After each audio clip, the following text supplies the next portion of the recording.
जय हिंद दोस्तों। आज के इस क्लास में आप सभी लोगों का स्वागत है। तो आज हम बात करने वाले हैं क्लास 12th के वर्ल्ड पॉलिटी में चैप्टर नंबर 2 का सब्जेक्टिव क्वेश्चन के बारे में। क्योंकि हम लोगों ने चैप्टर नंबर 2 जिसका नाम है दो ध्रुवीयता का अंत, उसका हम लोगों ने थ्योरी पोर्शन कवर कर लिया है, ऑब्जेक्टिव कवर कर लिया है और फाइनली हम इस चैप्टर का सब्जेक्टिव कवर करने वाले हैं, जिसमें हम लोग पहले शॉर्ट क्वेश्चन देखेंगे जहां से जिसका नाम है वस्तुनिष्ठ प्रश्न। यहाँ से अगर क्वेश्चन हम लोग देखते हैं तो वो आप लोग का ऑब्जेक्टिव क्वेश्चन भी यहाँ से कवर हो जाता है और साथ ही में सब्जेक्टिव क्वेश्चन भी आप लोग को कवर करने में ये काफी मदद करता है। इसलिए ये क्वेश्चन पहले देखेंगे, उसके बाद लॉन्ग क्वेश्चन जो 2 नंबर और 5 नंबर में पूछता है वो यहाँ कवर करने वाला है। तो चलिए शुरू करते हैं हम लोग बिना कोई देर किए हुए। तो यहाँ पे क्या क्वेश्चन पूछ रहा है? तो क्वेश्चन है कि द्वितीय विश्व युद्ध के बाद जर्मनी को कितने हिस्सों में बांटा गया था? तो जैसे ही द्वितीय विश्व युद्ध 1945 में समाप्त होता है, 1945 में द्वितीय विश्व युद्ध समाप्त होता है तो जर्मनी को 4 हिस्सों में बांट दिया जाता है और चारों हिस्सों पे जो उस समय का मित्र राष्ट्र हुआ करते थे, यानी कि मित्र राष्ट्र, यानी द्वितीय विश्व युद्ध में पूरी दुनिया 2 हिस्सों में बटी हुई थी। एक हिस्से का जो अगुवाई कर रहा था वो मित्र राष्ट्र हुआ करता था और दूसरे हिस्से का जो अगुवाई कर रहा था वो धुरी राष्ट्र हुआ करता था। हालांकि मित्र राष्ट्रों ने ही धुरी राष्ट्रों को हरा दिया था द्वितीय विश्व युद्ध में, तब जाके द्वितीय विश्व युद्ध समाप्त हुआ था। तो जो मित्र राष्ट्र के 4 देश अगुवाई कर रहे थे, जिसमें ब्रिटेन था, फ्रांस था, अमेरिका था, सोवियत संघ था, इन चारों ने अपने जो जर्मनी था उस पे चारों देशों ने अपने अपने हिस्से जहां पे उनके सैनिक मौजूद थे वहां पे कब्जा कर लिया। तो 4 हिस्सों में जर्मनी बढ़ जाता है। आगे चल के यही 2 हिस्सों में ही रह जाता है, एक हिस्से पे सोवियत संघ का कब्जा रहता है और दूसरे हिस्से पे अमेरिका का कब्जा रहता है। तो शीत युद्ध के दौरान पूर्वी जर्मनी और पश्चिमी जर्मनी क्रमशः किसके प्रभाव में आते हैं? तो सोवियत संघ और अमेरिका के। सोवियत संघ यानी कि जर्मनी 2 हिस्सों में बटा रहता है। जैसे कि मान लो जर्मनी, तो ये वाला हिस्सा रहता है पूर्वी जर्मनी, ये रहता है सोवियत संघ के कब्जे में, सोवियत संघ के कब्जे में। ओके, और ये पश्चिमी जर्मनी रहता है, इस पे यूएसए का अधिकार रहता है। ओके, तो 2 हिस्सों में ये, यहाँ पूर्वी जर्मनी की बात की जा रही है तो यूएसएसआर, और पश्चिमी जर्मनी की अमेरिका का कंट्रोल रहता है। ओके, अब देखो 150 किलोमीटर लंबी बर्लिन की दीवार कब और किसके द्वारा बनाई गई थी? तो जर्मनी का 1961 में जब विभाजन होता है, यानी कि दीवार बनाया जाता है यूएसएसआर के द्वारा, टोटल 150 किलोमीटर। ठीक है, तो किसके द्वारा बनाया जाता है? तो 1961 में सोवियत संघ के द्वारा जब बना दिया जाता है तो जाहिर सी बात है कि पश्चिम जर्मनी के लोग पूर्वी जर्मनी में नहीं आ पा रहे थे और पूर्वी जर्मनी के लोग पश्चिमी जर्मनी नहीं जा पा रहे थे, और इसी मकसद से यूएसएसआर के द्वारा ये दीवार बनाया गया था। आगे हम लोग देखते हैं शीत युद्ध का सबसे बड़ा प्रतीक क्या माना जाता है? तो शीत युद्ध का सबसे बड़ा प्रतीक जो माना जाता है वो क्या माना जाता है बाबू? तो बर्लिन की दीवार को शीत युद्ध का सबसे बड़ा प्रतीक माना जाता है। यहाँ क्या पूछ रहा है? शीत युद्ध का सबसे बड़ा प्रतीक कहीं पूछ दे, शीत युद्ध का सबसे चरम बिंदु क्या होता है? ठीक है, तो क्यूबा मिसाइल संकट, याद रखना, क्यूबा मिसाइल संकट जो 1962 में वो संकट आई थी वही था। ठीक है, लेकिन यहाँ क्या पूछ रहा है? सबसे बड़ा प्रतीक जो था वो प्रतीक था बर्लिन की दीवार। अब देखो जनता के द्वारा शीत युद्ध के सबसे बड़े प्रतीक को कब गिरा दिया गया? सबसे बड़ा प्रतीक क्या था? बर्लिन की दीवार। और बर्लिन की दीवार को कब गिरा दिया गया? तो 1989 में गिरा दिया गया। ठीक है, लेकिन यहाँ 1989 में दीवार को तो गिरा दिया गया, जनता के द्वारा फोड़ ओढ़ के, हथौड़ा भाला वाला से फोड़ ओढ़ के छेद करके गिरा दिया गया, लेकिन इसका एकीकरण जो हुआ था जर्मनी का, यानी पश्चिमी जर्मनी और पूर्वी जर्मनी का, वो कब हुआ था? वो 1 साल बाद ऑफिशियली 1990 में हुआ था। तो एकीकरण की बात करें, जर्मनी के एकीकरण की बात करें तो वो कब हुआ था? तो वो हुआ था 1990 में, इस बात को ध्यान रखना। लेकिन जर्मनी की दीवार कब गिराई गई थी? तो वो 1989 में गिराई गई थी। आगे हम तो देखते हैं सोवियत संघ कब अस्तित्व में आता है? सोवियत संघ जैसे ही 1917 में रूस में बोल्शेविक क्रांति होती है, तो बोल्शेविक क्रांति के उपरांत वहां पे सोवियत संघ अस्तित्व में आ जाता है। 1917 के समाजवादी क्रांति या उसी को बोल्शेविक क्रांति के नाम से भी जाना जाता है। आगे देखते हैं हम लोग 1980 के दशक के मध्य में सोवियत संघ की कम्युनिस्ट पार्टी के महासचिव कौन बनते हैं? तो 19 दशक के मध्य में, यानी कि 1985 की बात की जा रही है, मध्य में कौन होगा? 1985 में कौन सोवियत संघ के कम्युनिस्ट पार्टी के महासचिव बनते हैं? महासचिव जो बनता है ना सोवियत संघ का, वही वहां का राष्ट्रपति रहता है। तो जाहिर सी बात है, यहाँ राष्ट्रपति न दे के महासचिव दिया है, कभी कभी राष्ट्रपति दे देता है, तो उस कंडीशन में यही होंगे मिखाइल गोर्बाचेव, जो यूएसएसआर यानी कि सोवियत संघ के अंतिम राष्ट्रपति होते हैं। ओके, आगे देखते हैं। दूसरी दुनिया का संबंध किन देशों से है? तो दूसरी दुनिया का संबंध किससे है? तो सोवियत संघ से, यानी सोवियत खेमे के जो देश हैं उनसे, या कम्युनिस्ट देश। कम्युनिस्ट देश, कम्युनिस्ट देश किसको कहते हैं? समाजवादी देश, समाजवादी देश। ओके, अब देखो, अब यहाँ एक क्वेश्चन और है, वो देखते हैं। कौन से समाजवादी नेता सोवियत संघ को लोकतांत्रिक रूप देना चाहते थे? तो कौन थे? मिखाइल गोर्बाचेव हैं। 1985 में जब यूएसएसआर के महासचिव या राष्ट्रपति कहो जो भी बनते हैं, तो उसके बाद वो यूएसएसआर को एक लोकतांत्रिक रूप देना चाहते थे। उसी के क्रम में उन्होंने वहां पे 2 सूत्र लागू किया, ग्लासनोस्त और पेरेस्ट्रोइका। ओके, ठीक है, कौन थे? Mikhail Gorbachev. आगे की बात कर लेते हैं। किसके नेतृत्व में सोवियत संघ की समाप्ति की घोषणा की जाती है? तो उस समय 1990 में बोरिस एल्त्सिन, जो रूस में यूएसएसआर में एक चुनाव होता है उस समय 1990 में क्या होता है ना, यूएसएसआर में बहुदलीय पार्टी का गठन होता है। पहले तो एक ही पार्टी का शासन हुआ करता था, कम्युनिस्ट पार्टी का, लेकिन 1990 में वहां का थोड़ा प्रशासन में परिवर्तन लाया जाता है और बहुदलीय पार्टी गठन होती है और बहुत सारे दल चुनाव लड़ते हैं। उस चुनाव में बोरिस एल्त्सिन भारी मतों से विजयी होते हैं। ठीक है, विजयी होने के उपरांत क्या करते हैं कि सोवियत संघ की जो सोवियत संघ था उसकी समाप्ति का घोषणा करने का कार्य करते हैं। ठीक है, वो थे बोरिस एल्त्सिन। अब देखो, राष्ट्रकुल जिसको CIS कहते हैं, ठीक है, CIS Commonwealth of independent states, Commonwealth of independent states.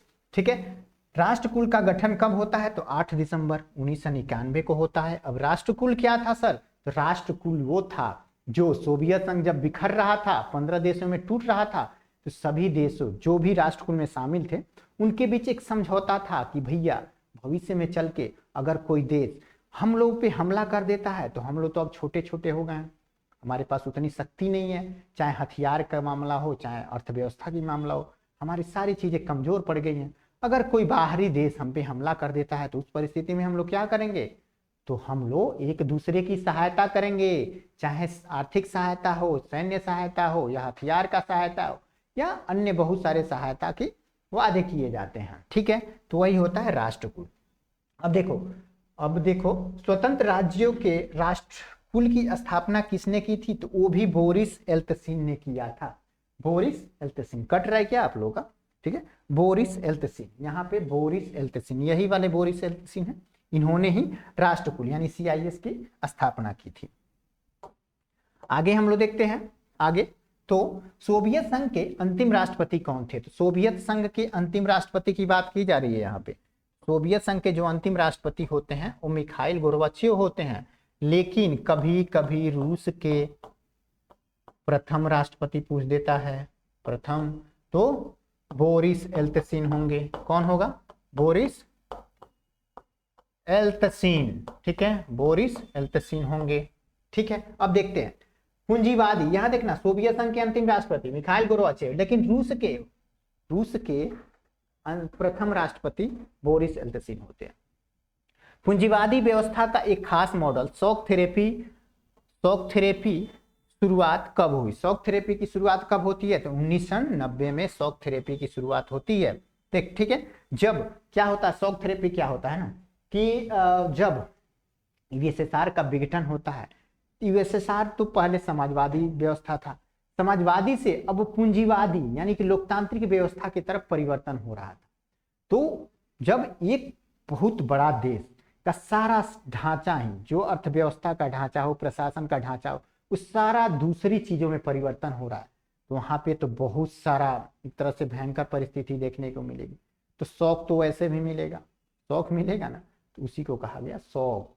और बाद में वर्ल्ड बैंक मतलब जो पूंजीवादी देश थे वो थोड़ा समर्थन दिए थे, इसलिए थेरेपी कहा गया, यानी चोट पहुंचाकर इलाज करना, इसी का मतलब होता है। तो पूंजीवादी व्यवस्था का एक खास मॉडल शॉक थेरेपी की शुरुआत कब की गई? तो 1990 में की गई थी। अब देखो, सोवियत संघ के विभाजन के बाद रूस का प्रथम निर्वाचित राष्ट्रपति कौन था? तो निर्वाचित राष्ट्रपति कौन था? बोरिस एल्त्सिन था, अभी बताए हैं। रूस का प्रथम निर्वाचित राष्ट्रपति बोरिस एल्त्सिन। सोवियत संघ के विघटन के समय अमेरिकी राष्ट्रपति कौन थे? तो उस समय जब सोवियत संघ का विघटन हो रहा था तो उस समय अमेरिका के जो राष्ट्रपति थे जॉर्ज एच ब्रूस थे। ठीक है, जॉर्ज एच ब्रूस थे। अब आगे देखते हैं 1917 में समाजवादी राज्य की स्थापना किसने की थी? तो व्लादिमीर लेनिन ने की थी। बोल्शेविक क्रांति या समाजवादी क्रांति होती है रूस में, उसके बाद वहां पे समाजवादी राज्य की स्थापना की जाती है। अब देखो, सोवियत समाजवादी गणराज्य के संस्थापक और प्रथम अध्यक्ष कौन बनते हैं? तो यही होंगे सोवियत समाजवादी गणराज्य, यानी यूएसएसआर की बात कर रहा है। यूएसएसआर के संस्थापक कौन और प्रथम अध्यक्ष कौन? तो वही व्लादिमीर लेनिन होंगे। ठीक है, आगे देख लेते हैं हम लोग। प्रेस्ट्रोइका जिसका मतलब होता है पुनर्रचना, और ग्लासनोस्त जिसका मतलब होता है खुलेपन, इसका मंत्र किसने दिया था? तो मिखाइल गोर्बाचोव, जो यूएसएसआर के अंतिम राष्ट्रपति कहो या महासचिव कहो, उन्होंने ही ये मंत्र दिया था। सोवियत संघ के विघटन का आरोप किस नेता पर लगाया गया था? तो उन्हीं पे, मिखाइल गोर्बाचोव पे ही सोवियत संघ के विघटन का आरोप लगाया गया था कि भैया तोहरे चलते सोवियत संघ का विघटन हो गया। अब बेचारे क्या करते, सोवियत संघ उस समय बड़ी ही बुरी परिस्थिति से गुजर रहा था, तो उनको तो करना ही था। चलो आगे की बात करते हैं। तो अब लघु उत्तरीय एवं दीर्घ उत्तरीय प्रश्नों को देखेंगे। इसमें बहुत ही कम प्रश्नों को लेंगे हम, ताकि ज्यादा आप लोग के ऊपर बर्डन न पड़े। जो भी इंपॉर्टेंट क्वेश्चन है, जहां से अक्सर क्वेश्चन बनते हैं, वही क्वेश्चन इसमें हम लोग कवर करने वाले हैं। ज्यादा देने से कोई फायदा है नहीं, बहुत ही मिनिमम क्वेश्चन रहेगा, लगभग 8 से 10 के आसपास रहेगा, और इसी से क्वेश्चन आप लोग का बनेगा। ओके, चलो हम लोग देखते हैं। जो भी महत्वपूर्ण क्वेश्चन होते हैं वही हम लोग कवर करेंगे। तो सबसे पहला क्या हो जाता है? देखो, जो सोवियत संघ का मेन कारण बनता है ग्लासनोस्त और पेरेस्ट्रोइका, इसके बारे में हम लोग कवर करेंगे। ग्लासनोस्त और पेरेस्ट्रोइका का अर्थ बताइए, 2 नंबर में पूछ देता है। तो सोवियत संघ के जो अंतिम राष्ट्रपति थे मिखाइल गोर्बाचेव, उन्होंने अपनी नई सोच ग्लासनोस्त और पेरेस्ट्रोइका के रूप में प्रस्तुत करते हैं। ग्लासनोस्त का अर्थ होता है राजनीतिक सुधार, जबकि पेरेस्ट्रोइका का अर्थ होता है वो होता है आर्थिक सुधार। ओके, इसके तहत उन्होंने पश्चिम के देशों के साथ संबंध में सामान्य बनाने और सोवियत संघ को लोकतांत्रिक रूप देने का फैसला किया। क्या करते हैं? तो इसके तहत ग्लासनोस्त और पेरेस्ट्रोइका के तहत इन्होंने जो पश्चिम देश थे, पश्चिम देश यानी यूएसएसआर से जो भी पश्चिम देश हैं, यानी कि यूरोप, अमेरिका, इनकी बात की जा रही है। तो इसके तहत उन्होंने पश्चिम के देशों के साथ संबंध को सामान्य बनाने, यानी कि उनके साथ तो संबंध पहले से खराब था, को सुधारने यानी सामान्य बनाने, और सोवियत संघ को लोकतांत्रिक रूप देने का फैसला किया। ओके, लोकतांत्रिक रूप देने का फैसला किया, और इसी क्रम में इन्होंने ग्लासनोस्त और पेरेस्ट्रोइका का मंत्र दिया। अब देखते हैं आगे का क्वेश्चन। आगे का क्वेश्चन देखते हैं। तो उत्तर साम्यवाद, यहां थोड़ा मिस्टेक है। उत्तर साम्यवाद की परिभाषा कीजिए। उत्तर साम्यवाद को परिभाषित करना है। उत्तर साम्यवाद यानी साम्यवाद के बाद वाली स्थिति की बात कर रहा है, यानी 1991 में जब यूएसएसआर बिखर गया, टूट गया, उसके बाद वाली स्थिति थी, उसकी बात कर रहा है यहाँ पे। ठीक है, तो देख लेते हैं। उत्तर साम्यवाद की परिभाषा कीजिए। तो 1991 में सोवियत संघ के विघटन के साथ पूर्वी यूरोप के सभी देशों में उदारवादी व्यवस्था आ गई। अब देखो, 1991 से पहले सोवियत संघ में क्या व्यवस्था थी? तो समाजवादी व्यवस्था थी। लेकिन 1991 में सोवियत संघ 15 देशों में टूट जाता है। उसके बाद जो भी देश 15 देशों में टूटते हैं तो उनमें क्या होता है? तो उदारवादी अर्थव्यवस्था अपना ली जाती है, यानी लोकतांत्रिक व्यवस्था अपना ली जाती है। वो होता है उत्तर साम्यवाद, यानी उत्तरवाद वाला साम्यवाद। कम्युनिस्ट पार्टी का अधिनायकवाद समाप्त हो जाता है और बहुदलीय प्रणाली आ जाती है। ठीक है, बहुदलीय प्रणाली आ गई। पहले तो एक ही पार्टी का शासन हुआ करता था यूएसएसआर में, लेकिन यूएसएसआर के विघटन के बाद वहां पे बहुदलीय प्रणाली आ जाती है। अब क्या होता है, खुले चुनाव होने लगते हैं, खुले चुनाव होने लगते हैं। और देखो सामाजिक वर्गों की पुनर्रचना हुई। सामाजिक वर्ग जो पहले समाजवादी व्यवस्था के तहत समाज था उसमें परिवर्तन लाया गया, तथा निजी अर्थव्यवस्था बहाल हुई। निजी अर्थव्यवस्था का सीधा मतलब क्या होता है कि भैया अब जितना कमाओगे उतना ही खाओगे, जितना मेहनत करोगे उतना ही खाओगे, वही होता है ये क्या कहते हैं, निजी अर्थव्यवस्था। इसी को सिविल समाज की वापसी भी कहा गया, सिविल समाज की वापसी। ठीक है, अब इन देशों के सामने यही समस्या है कि बिगड़ी हुई राजनीति व आर्थिक व्यवस्था को कैसे ठीक किया जाए। ठीक है, यही था उत्तर साम्यवाद। अब तो अर्थव्यवस्था बिगड़ गई थी इनकी उत्तर साम्यवाद में। जैसे समाजवाद से पूंजीवाद अपनाया जा रहा था, सब कुछ व्यवस्था तहस नहस हो रही थी। वहाँ की जो सरकारी कंपनियां थी वो प्राइवेट लोगों के हाथे औने पौने दाम पे बेची जा रही थी। खेत का बंटवारा किया जा रहा था, बड़े बड़े कल कारखाने उद्योग धंधे नष्ट हो रहे थे, तो लोगों की अर्थव्यवस्था भी नष्ट हो रही थी। अब उनको नई अर्थव्यवस्था बनानी थी, अपनी वाली स्थिति थी उत्तर साम्यवाद की, उत्तर साम्यवाद की।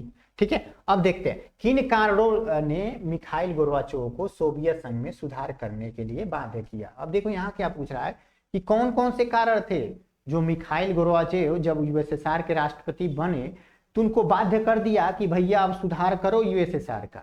वो कारण कौन कौन से थे, उन्हीं कारणों की यहाँ चर्चा करना है। चलो देखते हैं मेरे दोस्त, कई कारणों की वजह से मिखाइल गोर्बाचोव सोवियत संघ में सुधार करने के लिए बाध्य हो गए। वो कौन कौन से कारण हो जाते हैं, तो सोवियत संघ औद्योगिक और बुनियादी ढांचे तथा उत्पादन के मामले में पश्चिम देशों से पीछे रह गया था। अब वो वाली परिस्थिति आ गई थी उस समय। कंडीशन यूएसएसआर का बहुत खराब था। यूएसएसआर का कंडीशन इतना खराब था कि वहां की जनता भूखे मर रही थी। उत्पादन का मामला हो या अन्य मामला हो, पश्चिम देश जो थे उनसे पीछे चल रहा था। 1979 में सोवियत संघ ने अफगानिस्तान में हस्तक्षेप किया, मतलब 1979 अपनी सेनाएं भेज देता है। 1979 में सोवियत संघ अफगानिस्तान में अपनी सेनाएं भेज देता है। ठीक है, जैसे अमेरिका की सेना भी वहां आई थी तो ये भी अपनी सेनाएं वहां भेज दिया। वहां पे युद्ध का माहौल जैसी परिस्थिति आ गई थी, जिससे उसकी आर्थिक स्थिति और खराब हो गई। अब भैया जब सेना को भेजोगे तो उसका खर्च भी देना पड़ेगा, हथियार भी सौंपना पड़ेगा, तो उसके लिए बहुत सारी अर्थव्यवस्था का तबाही होगी कि नहीं होगी, वाली स्थिति थी। अब देखो सोवियत संघ ने अपने संसाधनों का अधिकांश हिस्सा किसमें खर्च करता है, तो सैन्य सामानों को तथा परमाणु हथियारों को बनाने में, इन सब में खर्च करता है। जितना भी उसका पैसा था, संसाधन थे, वो ज्यादातर इन्हीं चीजों पे खर्च करता था। इस वजह से भी उसकी आर्थिक स्थिति खराब हो गई थी। ठीक है, और खराब हो गई थी तो मिखाइल गोर्बाचोव को तो सुधारना ही था।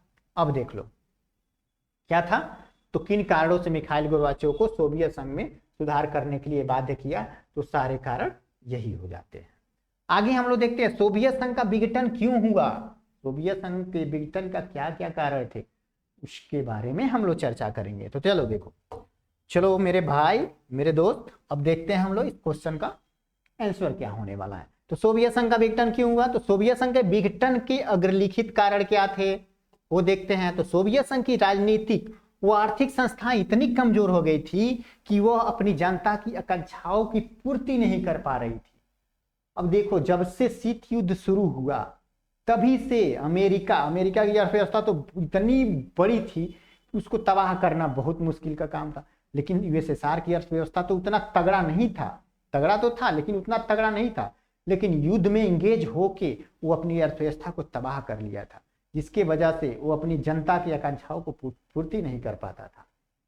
ओके, अब देखो कई वर्षों तक अर्थव्यवस्था गतिरोध रही। गतिरोध रहने के कारण उसकी अर्थव्यवस्था विकसित नहीं हो पा रही थी, अर्थव्यवस्था विकास नहीं कर पा रही थी।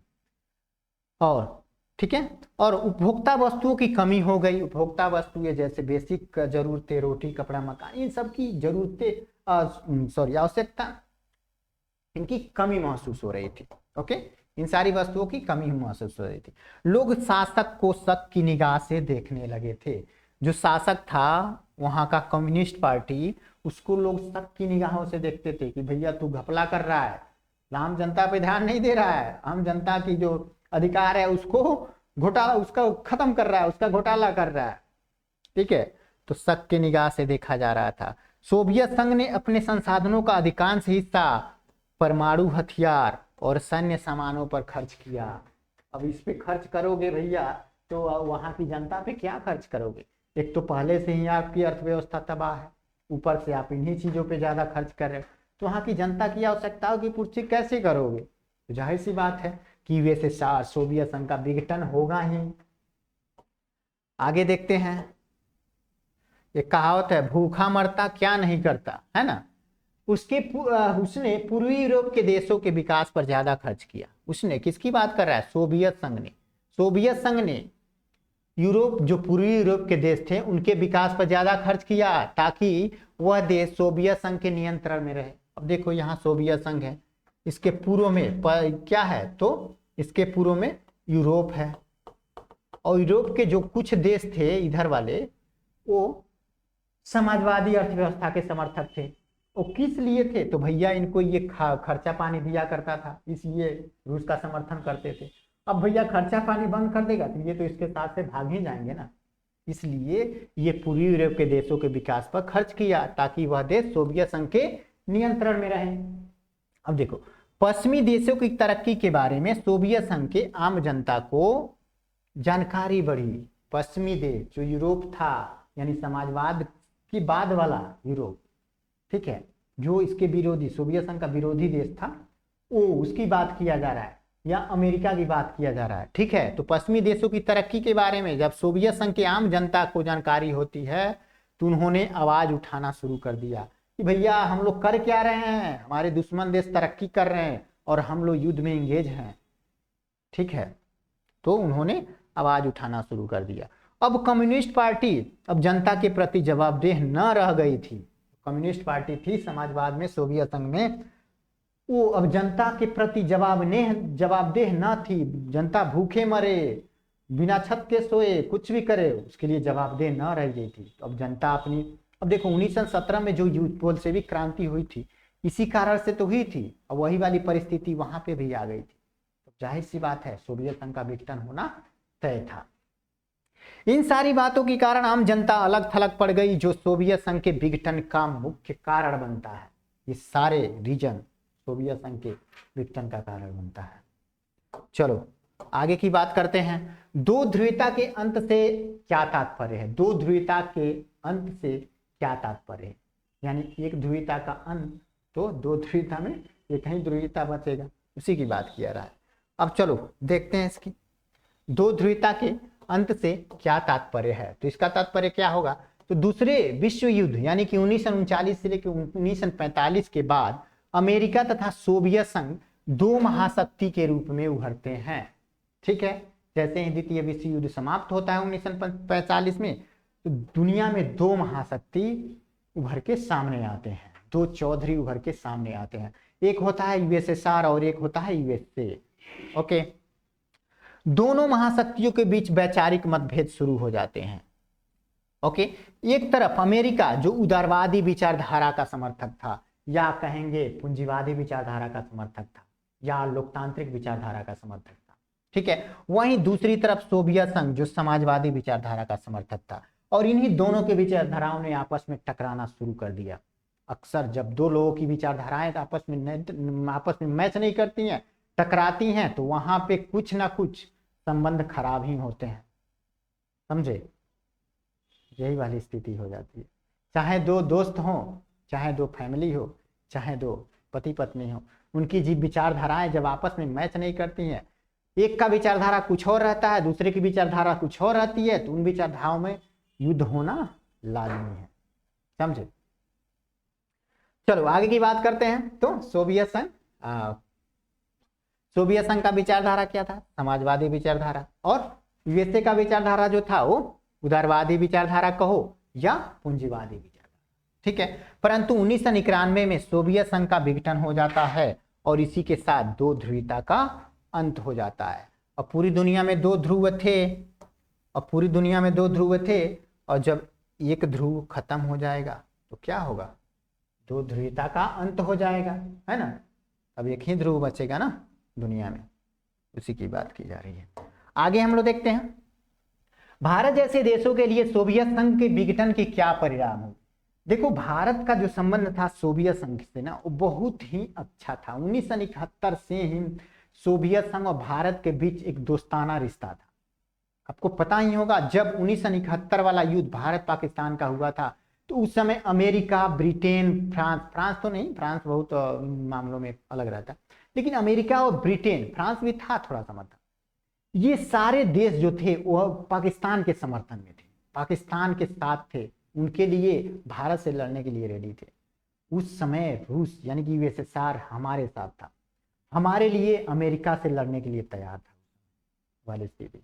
तो ऐसा कह सकते हैं कि अब सोवियत संघ के साथ हमारा जो संबंध था पहले, वो बहुत ही दोस्ताना था, बहुत ही बेस्ट प्रवृत्ति का था।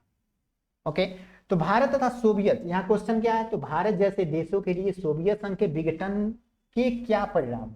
अब उसका विघटन होगा, दोस्त का घर तबाह होगा, हमारे ऊपर भी तो कुछ असर पड़ेंगे, हमारे नीतियों में भी तो कुछ परिवर्तन आएंगे। तो उसी की बात कर लेते हैं। चलो देखते हैं हम लोग। भारत तथा सोवियत संघ के संबंध हमेशा से मैत्रीपूर्ण रहे हैं। ओके, और इनमें कोई दो राय नहीं है कि सोवियत संघ के विघटन से विश्व राजनीति में महत्वपूर्ण परिवर्तन आए, इसमें कोई दो राय नहीं है। जब सोवियत संघ का विघटन होगा, इतने बड़े देश जो लगभग दुनिया का 1/4 हिस्सा अपने कब्जे में किए हुए है, इतना बड़ा देश अगर एक बार हिले ये देश तो पूरी दुनिया हिल जाएगी। तो वो देश टूट रहा था, बिखर रहा था, तो पूरी दुनिया की राजनीति में कुछ ना कुछ परिवर्तन देखने को तो मिलेगा। ओके, अमेरिका विश्व में अकेली महाशक्ति बनकर उभरा। अब दो ध्रुवीयता में एक ध्रुवीय अंत हो गया, तो ये कहीं देश अमेरिका पूरी दुनिया पे अपना वर्चस्व स्थापित करना शुरू कर देता है। नेक्स्ट चैप्टर इसी के बारे में है। इस वजह से उसने भारतीय सहित अन्य विकासशील देशों को कई प्रकार से प्रभावित करना प्रारंभ कर दिया। अब भैया पूरी दुनिया में एक चौधरी हो गया, एक शेर का शासन हो गया। पहले जंगल में 2 शेर थे, एक खत्म, एक ही शेर बचा, तब वही तो अत्याचार करेगा जंगल में, तो वही वाली स्थिति आ गई थी। अमेरिका विश्व में अकेली महाशक्ति बन उभरा और इस वजह से उसने भारत सहित अन्य विकासशील देशों को कई प्रकार से प्रभावित करना प्रारंभ कर दिया। अब देखो, अमेरिका ने विकासशील देशों को धन तथा सैन्य सामान लेने को मजबूर करना शुरू कर दिया। अब जो विकासशील देश थे, भारत जैसे या भारत के अलावा अन्य विकासशील देश थे दुनिया में, उनको मजबूर कर दिया कि भैया आप लोग को हम ही से हथियार खरीदना पड़ेगा, हम ही से हथियार खरीदना पड़ेगा, हम ही से हमारे यहाँ का जो सामान है उसको खरीदना पड़ेगा। उसके लिए मजबूर कर दिया अमेरिका, मजबूरन खरीदना ही पड़ता था देशों को।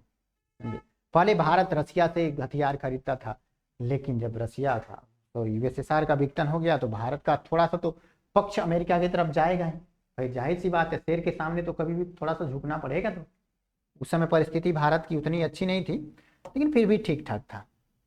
आगे देखते हैं, विश्व के कई महत्वपूर्ण संगठन जैसे वर्ल्ड बैंक और IMF हो जाते हैं, ठीक है, इन सभी पर अमेरिका का प्रभुत्व कायम हो जाता है। IMF, विश्व बैंक जिसको कहते हैं, या अंतर्राष्ट्रीय मुद्रा कोष, इस पर अमेरिका का प्रभुत्व कायम हो जाता है। आज भी इसका प्रभुत्व है इन सब चीजों पे, ठीक है। सबसे ज्यादा हिस्सेदारी अमेरिका का ही है। अमेरिका जैसा कहता है वैसे ही ये दोनों बड़ी संस्थाएं, अंतर्राष्ट्रीय संस्थाएं वैसे ही काम करती हैं।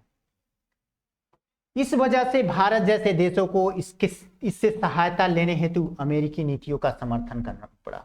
और भारत के सामने परिस्थिति ही क्या थी, भारत 1991 में जब यूएसएसआर टूट रहा था, तो भारत की आर्थिक स्थिति भी एक तरह से दयनीय वाली स्थिति में थी।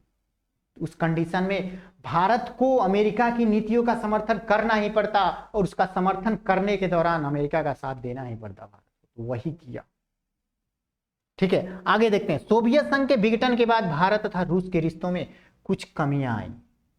जब सोवियत संघ का विघटन हो गया, तो रूस के साथ भारत का संबंध थोड़ा उतना अच्छा नहीं रहा जितना पहले हुआ करता था। 1991 में भारत ने अपनी नई आर्थिक नीति की घोषणा करता है। नई आर्थिक नीति, भारत की कंडीशन उस समय बहुत खराब थी 1991 में। उस समय भारत की स्थिति भी खराब थी और सोवियत संघ की भी स्थिति खराब थी। जाहिर सी बात है उतना अच्छा दोस्ताना नहीं रहेगा। अब देखो 1991 में भारत ने अपनी नई आर्थिक नीति की घोषणा की। 1991 में भारत के पास ऐसी स्थिति आ गई थी कि भारत के पास लगभग 14 दिन का भोजन बचा था। तो भारत को किसी ना किसी बड़ी संस्था से या बड़े देश से कर्ज के रूप में पैसे लेने ही पड़ते, तभी वो दूसरे देशों से गेहूं चावल जो भी खाद्य सामग्री है वो मंगा सकता था। तो क्या होता है, भारत 1991 में जब भारत की आर्थिक स्थिति खराब रहती है तो भारत आईएमएफ के पास जाता है, वर्ल्ड बैंक के पास जाता है लोन लेने के लिए। तो उन्होंने आईएमएफ ने कुछ सुझाव देता है कि भैया आप नई आर्थिक नीति अपनाओ तभी हम लोन देंगे आपको। भारत उस परिस्थिति में नई आर्थिक नीति अपनाता है और इसके तहत क्या एलपीजी अपना लेता है, एलपीजी, ठीक है। इसके तहत उदारीकरण, निजीकरण और वैश्वीकरण को बढ़ावा देना शुरू कर देता है। उदारीकरण क्या होता है, तो उदारीकरण के तहत भारत क्या करता है, तो दूसरे देश की बड़ी कंपनियां हैं उनको भारत में पहले आती थी तो उनपे नियम कानून इतने थोप दिए जाते थे कि वो आने से पहले 10 बार सोचती थी कि भाई भारत में जाएं, अपनी फैक्ट्री बैठाएं या न बैठाएं। तो जब आईएमएफ ने ये कंडीशन दे दिया कि आपको एलपीजी अपनाना पड़ेगा तो भारत ने एलपीजी अपनाया और उदारीकरण दे दिया, यानी कि नियम कानून में थोड़ा सा ढील दिया कि भैया आओ इन्वेस्ट करो हमारे यहाँ, अपनी फैक्ट्री बैठाओ, ठीक है। तो वाली कंडीशन। निजीकरण यानी कि पहले ज्यादातर संस्थाएं गवर्नमेंट के अंतर्गत में रहती थी, गवर्नमेंट के अंडर में काम करती थी। जैसे बैंक हो गया, भारत के बैंक, भारत के बड़े बड़े उद्योग धंधे वो सरकार के अंडर में काम करती थी। अब उसको आईएमएफ के द्वारा कहा गया कि अब ये निजी लोगों के हाथों में सौंपिए, उसका निजीकरण कीजिए, उसको बेचिए, जैसे अंबानी अडानी जैसे उद्योगपतियों के हाथों बेचिए, इस प्रकार की स्थिति। उसके बाद वैश्वीकरण यानी पूरी दुनिया से अपने आप को जुड़िए, अपने देश में दूसरी कंपनियों को आने का न्योता दीजिए। बड़े बड़े जो अमेरिका की कंपनी हो, चाइना की, रसिया की या अन्य देशों की कंपनियों को भारत आने का न्योता दीजिए, वो वाली स्थिति थी। इसी का मतलब था एलपीजी, ठीक है। लिबरलाइजेशन, एलपीजी का मतलब एलपीजी, लिबरलाइजेशन जिसका मतलब होता है उदारीकरण, पी से प्राइवेटाइजेशन जिसका मतलब होता है निजीकरण, और जी से ग्लोबलाइजेशन जिसका मतलब होता है वैश्वीकरण। तो भारत एलपीजी अपनाया था 1991 में। समझो, अपने उद्देश्यों की प्राप्ति हेतु भारत ने चीन, जापान, रूस, अफ्रीकी देशों, यूरोपीय संघ, आसियान इत्यादि से अपने संबंध को बेहतर करना शुरू कर दिया। अब इन देशों से जब भारत के संबंध अच्छे होंगे तब ये तो भारत का अन्य देशों से व्यापार बढ़ेगा, आर्थिक स्थिति सुधरेगी। उसके लिए भारत को दूसरे देशों के साथ संबंध तो सुधारना ही पड़ेगा, वही वाली स्थिति थी। अब देखते हैं आगे की बात करते हैं। तो भारत रूस संबंध पर संक्षिप्त लेख लिखना है। यहाँ पे भारत रूस के संबंध पर संक्षिप्त लेख लिखना है, तो चलो लिखते हैं हम लोग। पूर्व साम्यवादी देशों में भारत का संबंध रूस के साथ सबसे अच्छा था। पूर्व साम्यवादी देश जो 15 देशों में बिखर गए, तो उसमें से रूस के साथ भारत का जो संबंध था वो सबसे बेहतर था, सबसे ज्यादा गहरा है। देखो, भारत की विदेशी नीति का एक महत्वपूर्ण भाग क्या है, तो भारत रूस का संबंध। ओके, भारत रूस का संबंध। भारत तथा रूस दोनों का सपना बहुध्रुवीय विश्व का है। भारत भी चाहता है और रूस भी चाहता है कि पूरी दुनिया में एक ध्रुव का शासन यानी अमेरिका का प्रभुत्व न रहे, बहुध्रुवीय शासन हो, यानी कि दुनिया में बहुत सारे देश उभर के सामने आए, महाशक्तिशाली बने। और वही स्थिति आ गई है। अमेरिका के अलावा देखना, चाइना भी उभर के सामने आ रहा है, रसिया उभर के सामने आ रहा है, भारत उभर के सामने आ रहा है, फ्रांस उभर के सामने आ रहा है। उसके अलावा भी बहुत सारे देश हैं जो उभर के सामने आ रहे हैं, यानी कि बहुराष्ट्रीय ध्रुव वाला, बहुध्रुवीय विश्व वाला सपना एक तरह से साकार होने वाला कंडीशन में आ रहा है। ओके, तो भारत तथा रूस दोनों का सपना बहुराष्ट्रीय विश्व का है, जिसमें अंतरराष्ट्रीय फलक पर कई शक्तियां मौजूद हों। यानी कि अभी अंतरराष्ट्रीय फलक पर एक ही महाशक्ति है अमेरिका, लेकिन भारत और रूस चाहते हैं कि अंतरराष्ट्रीय फलक पे बहुत सारी शक्तियां उभर के सामने आए। ओके, भारत को रूस के साथ अपने संबंधों का कारण कश्मीर, ऊर्जा आपूर्ति, अंतरराष्ट्रीय आतंकवाद से संबंधित सूचनाओं का आदान प्रदान करना हो या मध्य एशिया में पहुंच बनाने के साथ कई फायदे हैं। भारत यदि रूस के साथ संबंध स्थापित करता है तो उसके तहत क्या क्या फायदे होते हैं। तो कश्मीर का मामला जब यूएनओ में उठता है, यूएनओ वाला चैप्टर आगे है वो पढ़ाएंगे, तो वहां पे रूस भारत का साथ देता है, वहां भी रूस का दोस्ती हमारे लिए काम आता है। या ऊर्जा आपूर्ति की बात हो तो ऊर्जा के मामले में रूस तो नंबर 1 है, ऊर्जा आपूर्ति में भारत को आपूर्ति करता है ऊर्जा। अंतर्राष्ट्रीय आतंकवाद की मामला हो, आतंकवाद से तो भारत हमेशा ग्रसित रहा है, हमेशा परेशान रहा है, तो जहां अंतर्राष्ट्रीय आतंकवाद को खत्म करने की बात हो वहां भी रूस हमारे साथ रहता है, ऐसा। ओके, उससे संबंधित कोई भी सूचनाएं आदान प्रदान करना हो तो रूस हमारे साथ आदान प्रदान करना है। या मध्य एशिया में भारत को पहुंच बनानी हो तो उसमें भी रूस हमारी सहायता करता है। मध्य एशिया, सेंट्रल एशिया, इसमें 5 देश आते हैं, ठीक है, बताए हुए हैं आप लोग को। ओके, ताजा खाजा अजबे किरकिरतू, है ना, ठीक याद है। तो वहां पे अगर भारत को व्यापार करना हो तो उसमें रूस सहायता करता है। अब देखो इन संबंधों से रूस को भी फायदा है। अब रूस को क्या फायदा है वो देख लेते हैं। भारत का फायदा तो देख लिए, रूस से दोस्ती करके। रूस का क्या फायदा है भारत से दोस्ती करके वो हम लोग देखते हैं। तो भारत रूस से हथियार की खरीदारी करता है, समझे।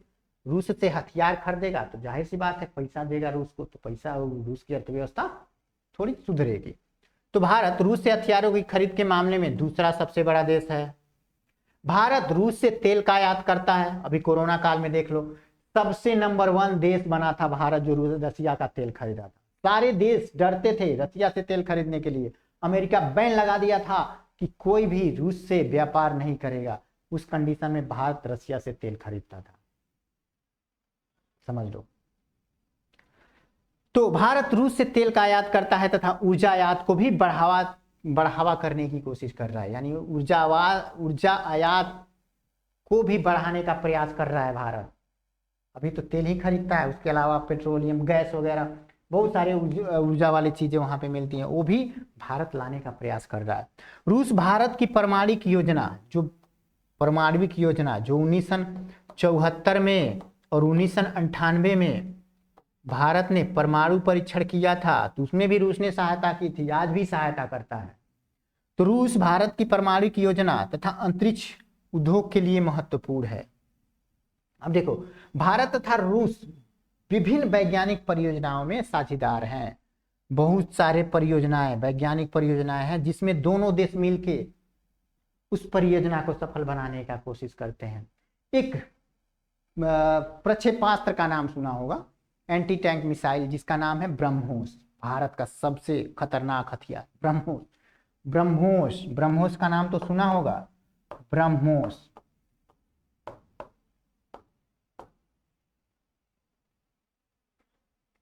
ये ब्रह्मोस जो है ना भारत का एंटी टैंक मिसाइल है, एक जिसको भारत और रूस दोनों मिल के बनाए हुए। तो दोनों देशों के नाम पे इसका नाम पड़ा है। भारत की जो ब्रह्मपुत्र नदी है उसके नाम पे ब्रह्म पड़ा है। और मॉस्कोवा नदी है जो ये थी यूएसएस रूस का, उसके नाम पे मोस। यानी दोनों देशों की नदियों के नाम पे इसका नाम पड़ा है ब्रह्मोस।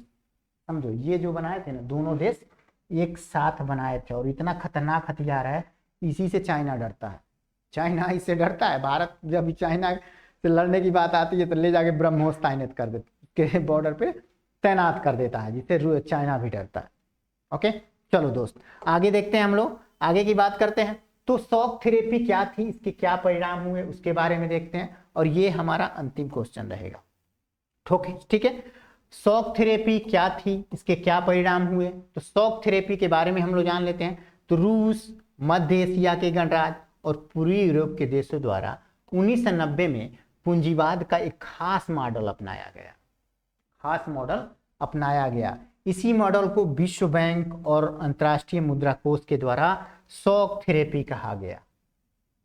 समझे, यहाँ क्या कर रहा है, रूस और मध्य एशिया के गणराज्य और पूर्वी यूरोप के देश, ये सभी देश जो थे वो पहले 1991 से पहले समाजवादी देश हुआ करते थे, समाजवादी अर्थव्यवस्था थी इनकी।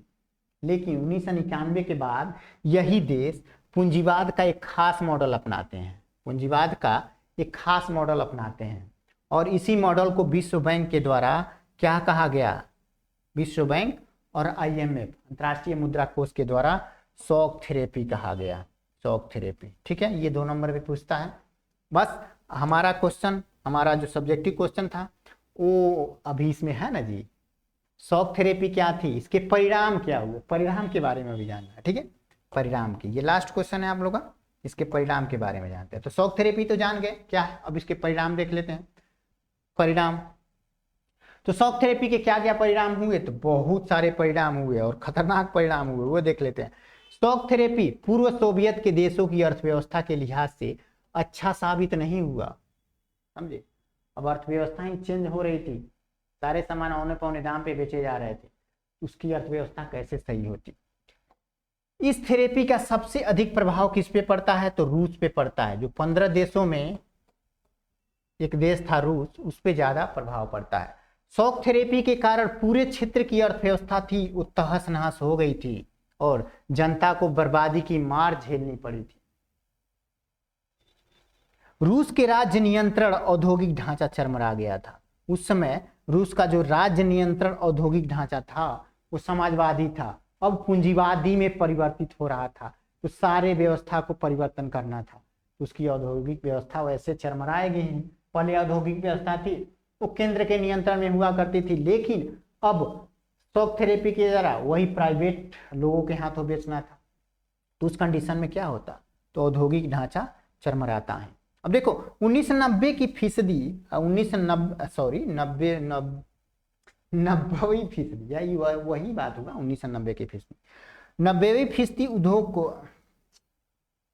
ओके, यानी कि 90% उद्योग धंधों को निजी हाथों या कंपनियों को औने पौने दाम पर बेचा गया, औने पौने दाम पर बेच दिया गया। इससे इतिहास का सबसे बड़ा गराज सेल कहा गया, इसी को इतिहास का सबसे बड़ा गराज सेल कहा गया। यानी 90% उद्योग धंधे जो थे वो वहां के लोगों को, बड़े बड़े उद्योग, इन सब धंधों को प्राइवेट लोगों के हाथों बेचना पड़ा, और बेचना मजबूरी था, तो उसको सस्ते दामों पे, औने पौने दामों पे बेचना ही था, इसलिए इसको इतिहास का सबसे बड़ा गराज सेल कहा गया। आगे देखते हैं, रूसी मुद्रा रूबल थी। रूबल, जैसे भारतीय मुद्रा का नाम रुपया है वैसे ही रूसी मुद्रा का नाम रूबल है, ठीक है। तो इसमें नाटकीय ढंग से गिरावट आई, नाटकीय ढंग से गिरावट आई। जैसे अभी क्या है, अभी $1 में लगभग 82-85 रुपया मिल जाता है। भारतीय रुपया $1 में 85 रुपया खरीद सकते हैं। कभी समय था $1 में 1 ही रुपया मिलता था, ठीक है। लेकिन आज रुपये की स्थिति खराब है, तो $1 में $1 में 82 रुपया खरीद सकते हैं। तो ऐसे ही रूबल की मुद्रा जो थी, रूस की मुद्रा रूबल में नाटकीय ढंग से गिरावट आई। अब मुद्रास्फीति इतनी बढ़ गई कि लोगों को अपनी जमा पूंजी खर्च करनी पड़ी। मुद्रास्फीति क्या होता है दोस्त, तो मुद्रास्फीति में देखो वस्तुओं की कमी पड़ जाती है और लोगों की संख्या बढ़ जाती है।